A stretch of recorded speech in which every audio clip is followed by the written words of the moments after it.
you seen it firsthand, Steph going off in the Garden, 2013. You know what I'm saying? Like, what was that as a bucket getter yourself? You know what I'm saying? A dude that got a shot is mean. Mm-hmm.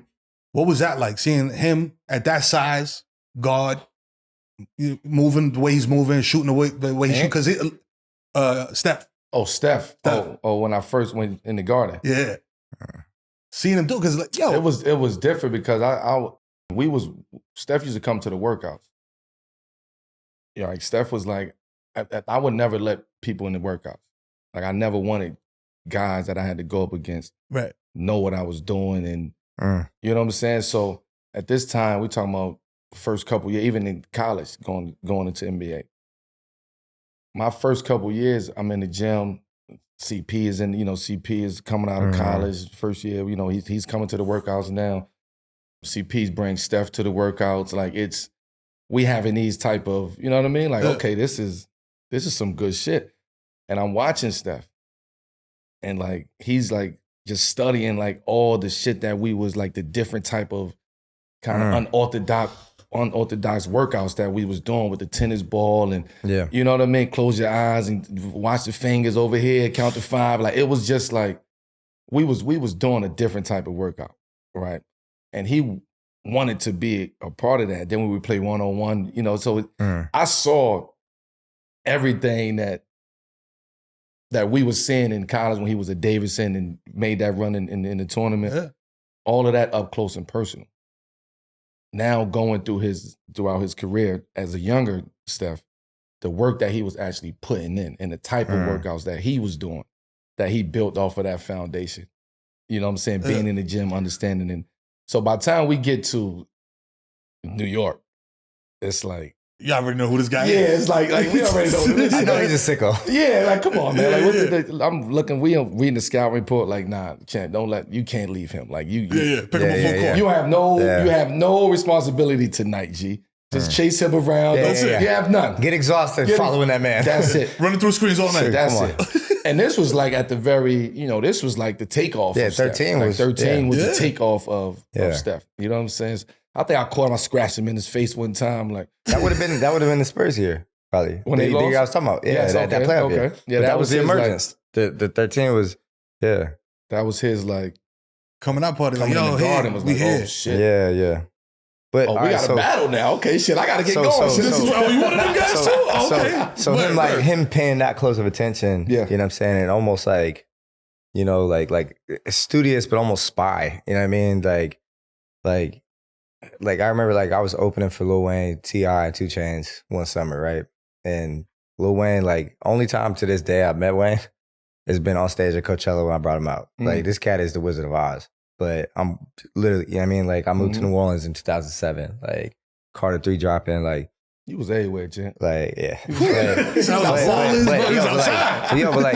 But that summer, I don't even know if he knew I was on tour opening for him. Like, you feel me? I was like the first of like 5 acts. But every night I would go and sit in the crowd.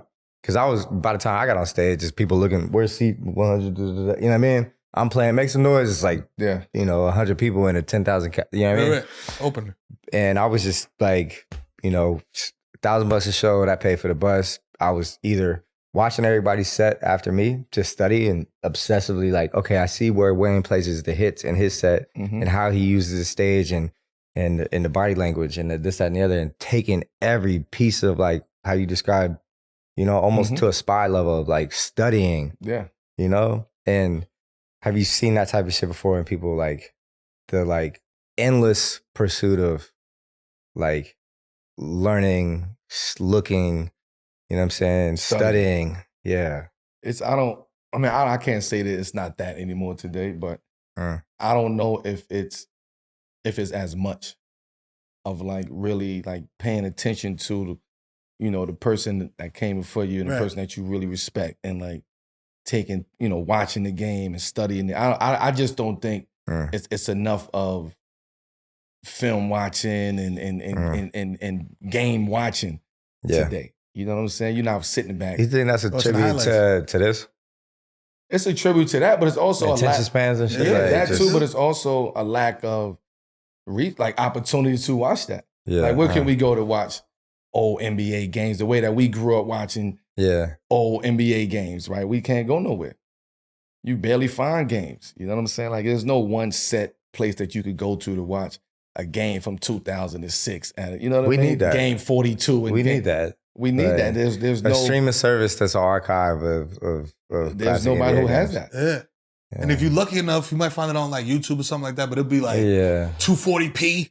You know what I'm saying? Looking crazy, blown out, looking like Minecraft. Shit, Marv Albert.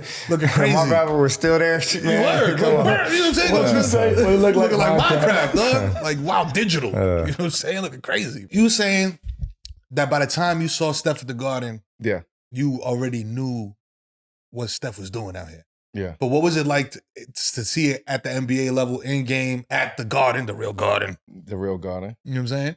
What was that like? It was fun to match up against that. You know, as far as like, not like one-on-one, but it was fun to be, you know, us against Golden State and like where we was at this time in 2013, where they was at, you know, Golden State. So Steph was, you know, he's battling injuries, you know, and all of that. So I knew that was the only thing that was like, well, would hold him back, you know, or would hinder him from doing anything else.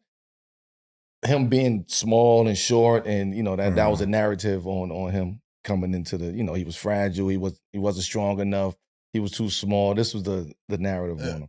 But you still knew the type of talent and skill that he had, and we knew all he had to do was once he get healthy, he get more comfortable with this game and the NBA game and the pace of the game and the speed of the game and figure out his niche in this game, it's over. Yeah. And I think Mark Jackson helped him a lot. Yeah. You know, kind of find that. Yeah. Oh, this is your niche. This is yours. This is your niche. That era with Mark Jackson. It helped him. It clicked. Like, oh shit, I can. Oh, they playing like this. Or I can run off screens like this. Oh, this is the offense. Oh, okay, I can get off like this. Innovation. You get what I'm saying? So it sparks something else in Steph. And then you get them other guys. It's like, you know, they coming in and they drafted together and they drafted, you know, then they really built that team. Splash. Yo, they built that team from the ground up. The splash it was the way to OKC too. Yeah. Right? So which is why when they got there, it was so much like, it's the long tail. It's the long game, right? You know what I mean? We're getting closer and closer to the NBA Finals, and Prize Picks has got you covered when it comes to helping you make some bread. Yes, sir. Prize Picks is a daily fantasy app where you can select 2 or more players, pick more or less on their projected stats, and turn $25 into $250. Prize Picks is simple to play. I can make my picks and submit my entry in less than 60 seconds, bro. So be sure to visit prizepicks.com/7pm and use promo code 7pm for a deposit match up to $100. Hey. So in the meantime, stay locked in to 7 p.m. in Brooklyn.